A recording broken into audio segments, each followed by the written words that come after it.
हमको यहाँ का माहौल सबसे अच्छा लगता है क्योंकि उड़ीसा एक भारत की आत्मा है। आपको मालूम हो या ना हो, इसमें संस्कृत बोली जाती है और उड़ीसा राज्य है वैसे हिंदू राज्य है पूरा। क्योंकि हमने ये देखा है हर जगह एक राजधानी में 10 मस्जिद बनी होगी, लेकिन आपके यहाँ सिर्फ एक ही मस्जिद बनी है पुरानी वाली। समझ रहे हैं अगर गहराई से देखा जाए। और ये भी देखा जाए कि यहाँ सबसे बड़ा सतयुग ये भुवनेश्वर, ये सतयुग का नाम है। क्यों है? 52 शक्तिपीठ में से जो भुवनेश्वरी माता शक्तिपीठ है ना, तो ये सतयुग का है ये भुवनेश्वर का नाम। ये कुछ नया नहीं है, बहुत पुराना है। सतयुग से जुड़ा हुआ वही खंडगिरी है जहाँ देव साधु ऋषि मुनि महात्माओं की तपोभूमि है। इसका रियल राज ये है। जैसे कोणार्क मंदिर हुआ, जगन्नाथपुरी, तो ये अभी अपना कलयुग में अभी नया मंदिर है, माने कलयुग में आया। त्रेता युग से शुरुआत खत्म हुआ, कलयुग लगा, तब ये अपना कृष्ण भगवान का मंदिर बना है। लेकिन जो भुवनेश्वरी माता है, जो 52 शक्तिपीठ में से एक पीठ है, वो सतयुग की है।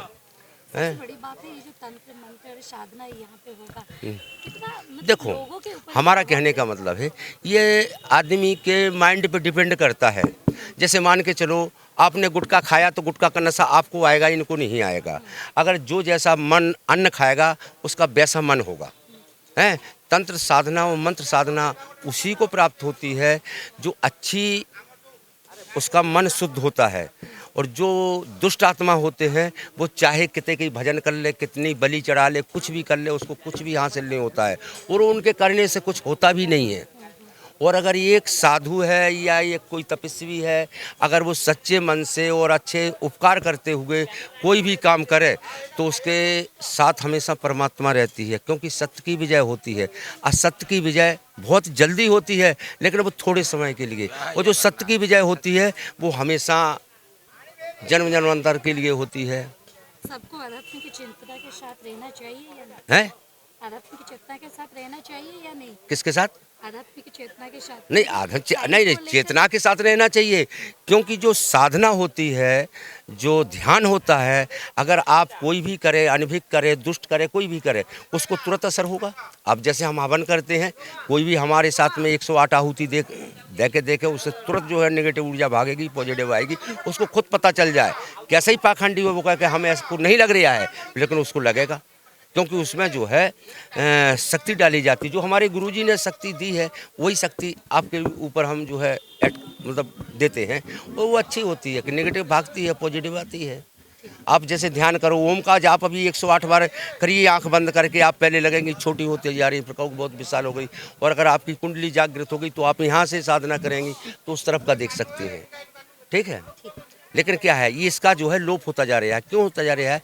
क्योंकि ये जो सनातन धर्म है, तो जहाँ से दिन उगता था और जहाँ डूबता था वहाँ तक हिंदू साम्राज्य दिखाई देता था।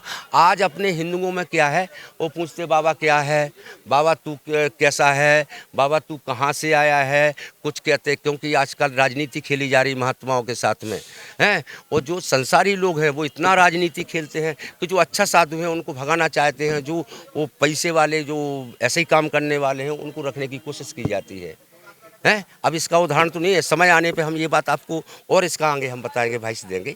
और वैसे इतना अच्छा वाइस दे रहे हैं आपको कि अगर आप ये न्यूज़ में निकालेंगे तो आपके लिए सार्थक होगा। क्योंकि अब 27 तारीख जो जनवरी निकल गई ना, इसमें सनातन बोर्ड बन गया है।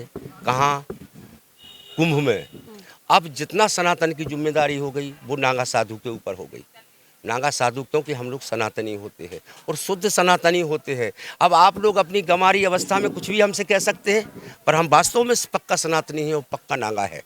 ऐसा नहीं है, कच्चा नहीं है, पक्का है, संस्कार है। हाँ, पक्का। क्योंकि हमको सन 2018 से आ रहा है। तो सन 2018 में हम 1 महीना रुके थे, जब यहाँ लाइट था ना, कुछ था ना, कोई धूना लगता था यहाँ, साला कुछ भी नहीं था। फिर 19 में रुके थोड़ा बहुत। यहाँ एक थोड़ा सा एक टपरिया पड़ी थी यहाँ हरिओम बाबा की, हम नहीं जानते थे ये कौन है क्या है, क्योंकि हम तो नए थे।